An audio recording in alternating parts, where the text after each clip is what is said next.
We are following major developments in the growing political crisis in Venezuela. Massive protests happening across Venezuela, a country that's in collapse. This is what socialism does, and now the people are taking to the streets in massive numbers. President Trump tweeted today that he officially recognized Guaido as the interim president of Venezuela. Marco Rubio has been calling for this kind of measure for a long time. Venezuela has a constitution. What happened a few years ago is that when Chavez dies and Nicolás Maduro, the current dictator of the country, takes over, he has to stand for election. Before he stood for election, there was an election to the National Assembly.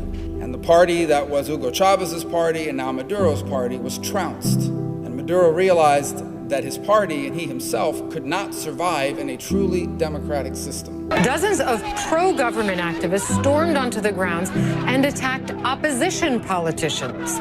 Dozens of people have been killed. It is the latest outbreak of violence in a country struggling with a deepening economic and political crisis. And so what he did is he canceled the National Assembly. First, he just started ignoring them. He stopped following their orders. They'd pass a bill and he just wouldn't implement it. Just completely ignore it, as if they didn't exist. And then he replaced the Supreme Court. Maduro's not a president, he's a dictator right now. He's canceled the Constitution. They basically tried to nullify the National Assembly. And what solves the situation in Venezuela is not problematic. They have to follow their own Constitution. That's it. Follow the Constitution that Chavez put in place. Hold an election. He created out of thin air this thing called the Constituent Assembly and gave them extraordinary powers.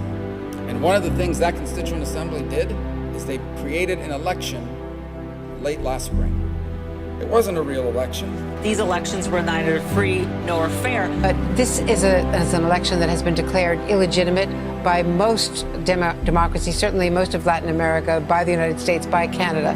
Venezuelan opposition leader Juan Guaido declared himself the country's interim president amid nationwide protests to oust sitting leader Nicolás Maduro. The EU and most of the Americas now recognizes the opposition leader Juan Guaido as the president. And today, the legitimate government of Venezuela is the government of President Guaido, and that is who we're going to be interacting with. Senator Rubio, who had a key role in, I think, persuading the administration to move ahead and recognize this opposition leader, is on the right path.